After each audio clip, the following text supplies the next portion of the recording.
Hello, everybody, and welcome to another episode of Box Office Talk. This is the show where I break down what happened at the box office, see if my predictions for the top five are correct, and then make predictions for next week's top five. So let's get right on into it. Last week I predicted that number one would be Transformers: The Last Knight. Number two would be Cars 3. Number three would be Wonder Woman. Number four would be All Eyes on Me. And number five would be The Mummy. And I only got 3 out of 5 of my predictions right this week, and one of them is pretty obvious, but the results that it actually got are pretty surprising, so let's go over it. Number one was, of course, Transformers: The Last Knight. No one really saw it not getting to number one. All the Transformers movies have opened at number one, so it was very obvious. But for this movie, it has actually opened up on a weekend gross of $45 million only. Now, the movie opened on Wednesday, so you might be thinking that it actually made a little bit more. It didn't make too much because its domestic total is of right now $69 million.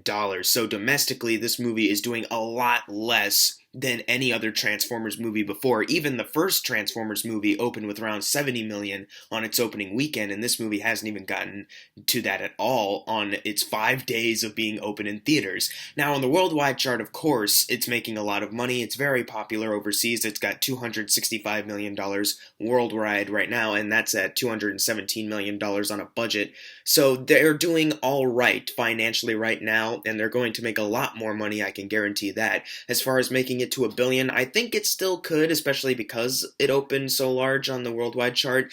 I don't think it'll be as big as Age of Extinction or Dark of the Moon, though. It definitely won't be the biggest movie of the summer anymore. It kind of blew that chance right now.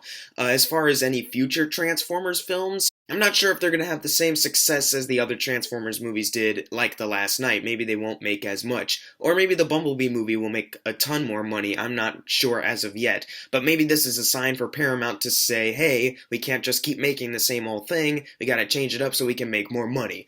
I don't know, but still at number two we have Cars 3, making $25.17 million this weekend, adding to a domestic total of $99 million. It's $1 million away from getting to $100 million.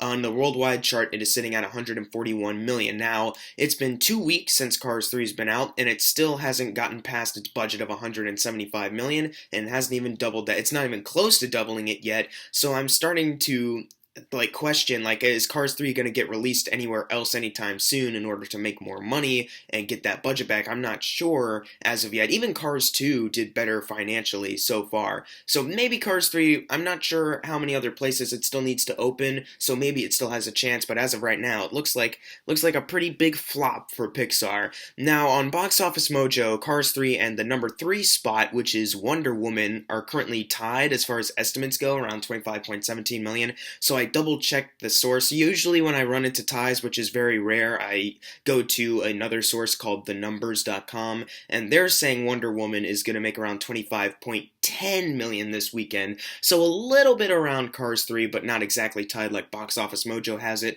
So I'm thinking Wonder Woman will overall stay at number 3, or maybe it will beat out Cars 3, though when the actual numbers come out we'll know, but this is just estimates because it's better this way. But anyways, that adds to a domestic total of $318 million, and on the worldwide chart it is sitting at $652 million. It is still going strong, even if it is kind of duking it out with Cars 3. I'm kind of surprised that it's actually this close. Maybe Wonder Woman will actually get it on top of Cars 3, like next weekend. We'll have to wait and see for that one. But at number 4, we have 47 meters down. I'm actually surprised that it's still this high up here. It made $7 million this weekend, adding to a domestic total of $24 million. And I actually found out what its budget was finally, and it is on a budget of only $5 million. So making $24 million in total is actually pretty great for this film, which I hear was originally supposed to go straight to DVD. So good job, 47 meters down, shark movie from the director of The Other Side of the Door.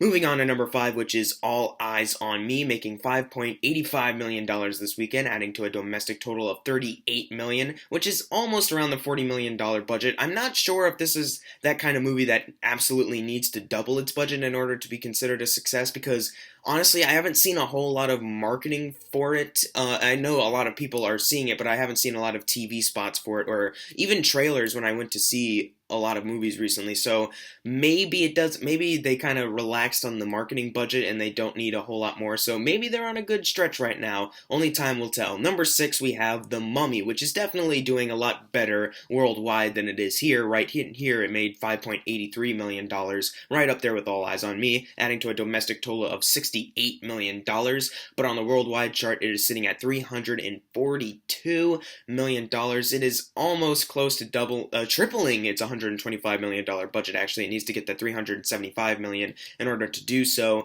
And even though I think the movie was just gave it a C+, I'm still kind of happy that it's making this much money because I do want to see where else the Dark Universe goes. I do hope that it also is better than what The Mummy was. I think the studio can definitely learn from that. Number 7, moving right along, is Pirates of the Caribbean: Dead Men Tell No Tales, making $5.2 million, adding to a domestic total of $160 million this weekend, and on the worldwide chart it is sitting at 677. Now, Pirates is starting to descend on the top 10, about to leave the top 10 very soon, and it hasn't even crossed the $700 million margin yet worldwide.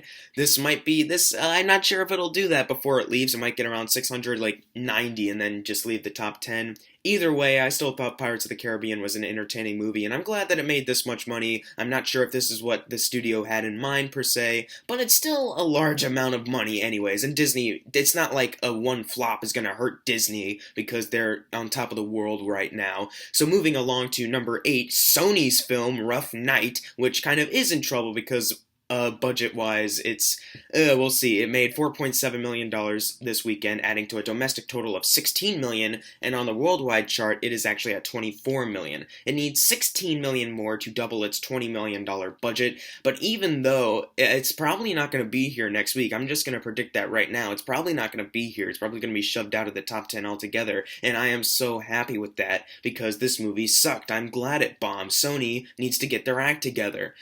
I can't wait till the PG version, though, for families. Number 9 is Captain Underpants, the first epic movie, making $4.2 million this weekend, adding to a domestic total of $65 million. Now, the budget is relatively low for a DreamWorks movie, $38 million. It needs to get to 76 in order to double it and be considered a success. And on the worldwide chart, it is actually sitting at $71 million. It only needs $5 million more to get to that doubling point. I'm not sure if they'll be able to do that, though, because, it's about to leave the top 10. And also, I'm not sure if they were, since it is Captain Underpants, the first epic movie, I'm not sure if they were planning on sequels or not, but I don't think this is very sequel-worthy, especially since not too many people went out to see it compared to other DreamWorks movies. I mean, even The Boss Baby did better than this. And finally, number 10, Guardians of the Galaxy Volume 2, the last time it's going to be here, making $3 million, adding to a domestic total of $380 million, and on the worldwide chart, it is at 851. It wasn't able to get to $1 billion before it left, but this is still very good for Guardians of the Galaxy Volume 2. I've talked enough about this movie, so congratulations, James Gunn, for making another moneymaker. But now it's time for the fun part, the predictions for next week's top 5. Now, I'm going to say number 1 will be Despicable Me 3, then number 2 will be Transformers: The Last Night. Then I'm going to say number 3 is Baby Driver. I think this movie actually has a chance. I hope it does because I love Edgar Wright. Then I'm going to say number 4 is The House because Will Ferrell movies actually, I looked, make around $20 or $30 million usually on their opening weekend, so I think it has a chance. And then number 5, I think, will be Cars 3. I think it'll be able to nudge in there. But then again, I wouldn't be surprised if Wonder Woman was up there too, or if The House wasn't in the top 5 at all. But what are your predictions for next week's top 5? Leave it in the comments below. And if you got your predictions right for this week, you're going to get a shout out right now. Unless you didn't get it right, then I'm sorry. And as always, thank you guys for watching. Make sure to subscribe. I'm Jackson Fulcher. See you guys next time.